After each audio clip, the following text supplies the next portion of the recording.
Indefinite pronoun का मतलब है बच्चों ऐसे शब्द जिन्हें हम नाउन की जगह लगा तो देते हैं पर हमें ना पूरी पूरी तरह से सब्जेक्ट के बारे में पता नहीं चलता, फिर भी सब्जेक्ट इनडेफिनेट रह जाता है, सब्जेक्ट अनिश्चित रह जाता है प्रोनाउन लगाने के बाद भी। जैसे कल रात को घर में कोई आया था, किसी ने मेरा पर्स चुरा लिया।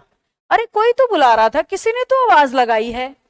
अब ये कोई, किसी ने, कहीं से, ये सब क्या है? इनडेफिनिट तो है।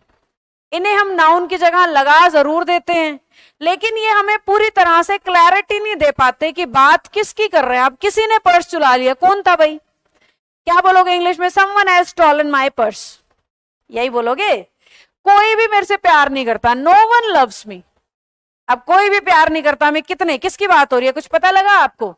अगर मैं आपको बोलूं कोई भी प्यार नहीं करता मुझसे, किसी ने तो बुलाया था मुझे, आवाज तो मैंने सुनी थी, कहीं से तो आई थी, क्या कुछ निश्चित शुद्ध तौर पे पता लग रहा है हम बात किसकी कर रहे हैं?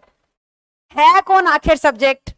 जबकि समवन लगा रहे हैं, समथिंग लगा रहे हैं, नथिंग लगा रहे हैं, एनीथिंग लगा रहे हैं, पर ये शब्द हमें 100% क्लैरिटी नहीं दे पा रहे हैं कि बात आखिर हो किसकी रही है।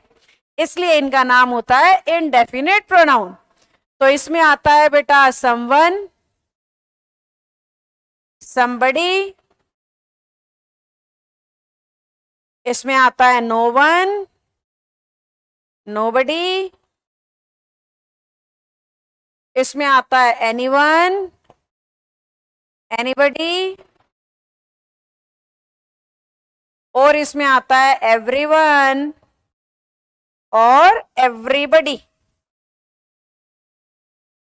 ये सारे के सारे हैं इनडेफिनिट प्रोनाउन। या फिर किसी नॉन लिविंग को दिखाना हो तो समथिंग आता है, नथिंग आता है, एनीथिंग आता है, एवरीथिंग आता है,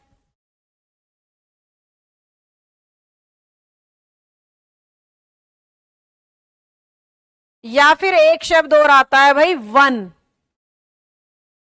ठीक है, इन 13 को कहते हैं हम लोग इनडेफिनेट प्रोनाउन। स्पीकिंग में क्या करते हैं कि जब हम इन शब्दों को इस्तेमाल करते हैं ना, हमें ये पता ही नहीं लगता कि इनको हम ही माने, शी माने, यानी इनके साथ हर लगाऊं या हिज लगाऊं या देम लगाऊं।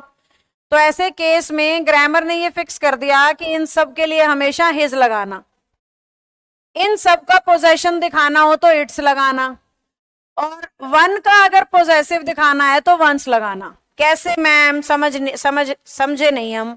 तो देखो बताती हूं। इस तरीके से लिखना है जैसे कि मैं कहूं everyone should do your duties. हर किसी को आपके काम करने चाहिए या हर किसी को अपने काम करने चाहिए।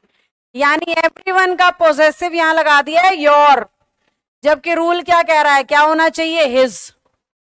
तो जब हम इंग्लिश बोल रहे होते हैं हमें कई बार ये समझ ही नहीं आता कि यहाँ पे हम एवरीवन को कैसे ट्रीट करें, मेल ट्रीट करें या फीमेल ट्रीट करें। हालांकि हर भी हो सकता है, everyone should do her duties अगर महिला को रेफर करना है, everyone should do his duties अगर पुरुष को रेफर करना है, पर everyone should do their duties नहीं होगा, जो ज्यादातर लोग इंग्लिश में बोलते हैं।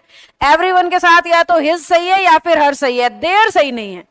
THEIR देयर का यूज बिल्कुल नहीं होना चाहिए, जबकि इंग्लिश बोलते हुए आप नोटिस करना बहुत बार लोगों के मुंह से आप सुनेंगे। तो ग्रामर पढ़ने का यही बेनिफिट होता है बस कि आपको गलत सही का फर्क पता चल जाता है। तो everyone should do his duties आएगा, ना कि योर ड्यूटीज।